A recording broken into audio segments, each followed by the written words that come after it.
Let's be honest, with the constant barrage of videos about the death of the dollar, gold and silver about to surge, $10,000 gold, $1,000 silver, get your metals before there aren't any more left, laser beams shooting out of Powell and Biden, Xi, and whoever else's eyes, and let's not even talk about that we've been hearing metals are gonna go to the moon for the last 2 or 3 years, even when prices were plummeting. It's no wonder with all that backdrop that people are a little skeptical of what's going on. And it's with that backdrop, I put this video together because what I find is that lots of people are telling you that this is going to happen, but they're awfully light on providing evidence that things have truly shifted. If nothing else, the last month has shown us stackers that nothing moves the market like fear, and that fear does not dissipate quickly. Unfortunately, that's just a part of our human nature. As Anthony Horowitz said, optimism is a wonderful thing, but it's also fleeting. It's like a flame that burns brightly for a while, but eventually flickers out. And that is because, quote, fear can be like a storm that rages on, but eventually it will pass and the sun will shine again. And that's from Jan Van Sant. My hope is that you spend the next few minutes with me looking at 5 reasons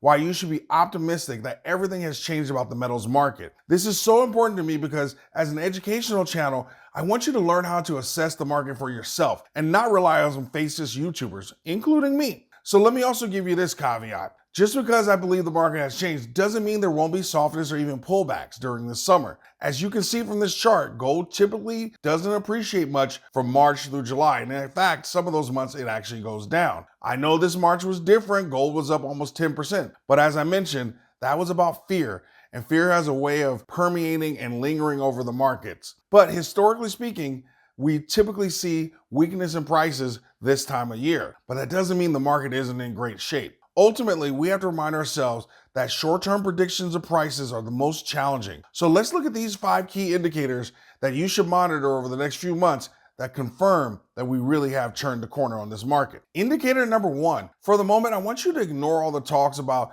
the banks collapsing and all this chaos and focus on what's really happening.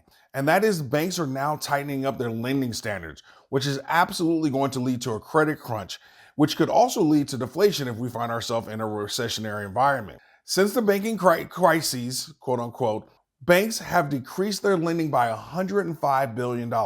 As you know, our economy is based on the expansion of credit and the circulation of money.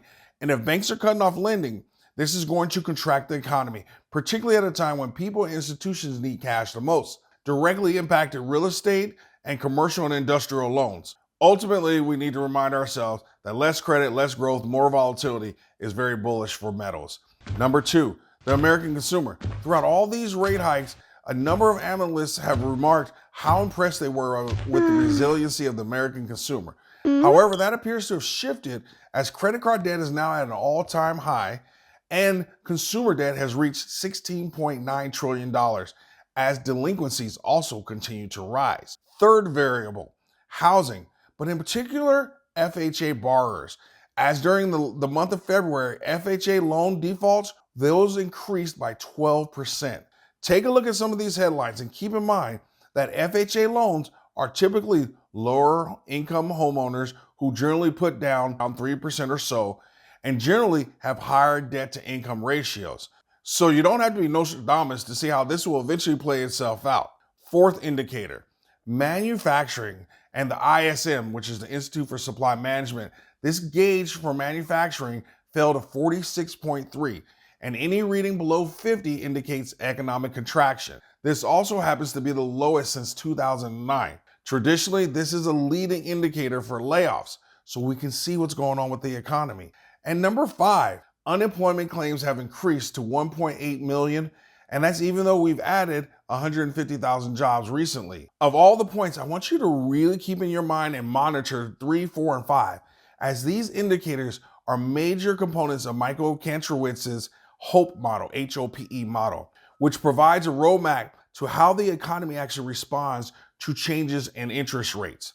Since housing is one of the most sensitive sectors to rate increases, it tends to fall first, which is what we're already starting to see. For the record, contrary to many folks out there, I'm going to tell you, I'm not quite convinced the housing market will crash, similar to what we saw in 2008 at least. I don't see that happening in the next year or so. And my main argument against a housing crash is that we don't have enough supply to truly cause a crash. You got to have a glut of supply and then you can have a crash. But right now, we have such a tight supply and demand issue and people are always looking to buy homes. So I do believe rates are high enough to cause a slowdown, but I don't think that's necessarily going to be a nationwide crash. Will there be regions of the country that crash? Absolutely, because they were so overbought in the first place. But nationally, I just don't see that. But I could be wrong. We also have to remember that real estate is always about that local market. There I go, making predictions again. So go ahead, mark the video, timestamp it, and feel free to use this against me in the future if I'm wrong. Regardless, my point is that housing is usually the first sign of weakness, and we've already seen that play itself out. Couple that with tighter lending from the banks, the real estate market is going to feel some pain, no doubt. We've seen the weakness in real estate. We've seen weakness in manufacturing. We know unemployment is increasing, but it's not there, but that's usually a lagging indicator. And so all of this means that we are going into an environment that is likely going to be a recession and is very bullish for our metals. While it's nice that we now have some strong indicators, economic indicators in particular, that really confirm that metals and commodities in general are ready for this next leg up of the bull market, there are still some things that we should consider. On this channel, we talk about liquidity, and we've talked about liquidity for months, and liquidity being cash, but also viewing your metals as liquidity. As we finally see these changes occurring in the economy, now is the time I want you to start looking for bargain buys, be it stocks, be it real estate, be it businesses, or any other assets. Very soon, we will start to see the illiquidity of others begin to play itself out. I've shared this Rick Rule quote numerous times about liquidity and your liquidity allowing you to take advantage of the illiquidity of others. This is when you will be able to pick things up for pennies on the dollar. Distressed sellers in need of your liquidity will present you with great deals and great offers. I've shared this before, but years ago, I bought a single family home for $2,000 in cash and negotiated that the seller leave their loan in place for 1 year. 1 year later, I refinanced that property, pulled out $20,000 and kept the property, all because I had liquidity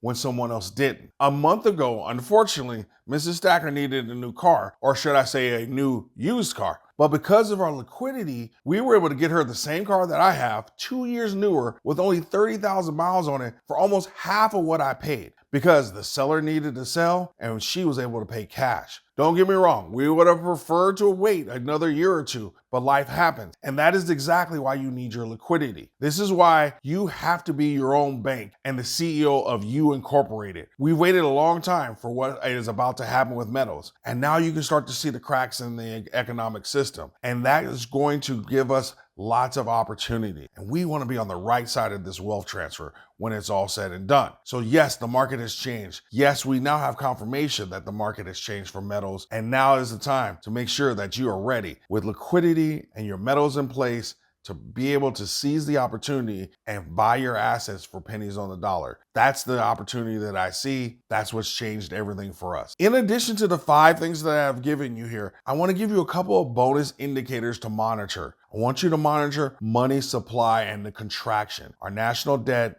tax receipts, particularly them declining, and all of that is about what kind of recession that we will go into, I believe, sometime at the start of 2024. In the comments section, which of the 5 indicators do you see as being most bullish for metals? How long do you think it will be before we see the economy tank or a recession to take place? Don't forget to put an A+ in the comment section so everyone knows that you earned another A. Always stack smarter, never stop learning.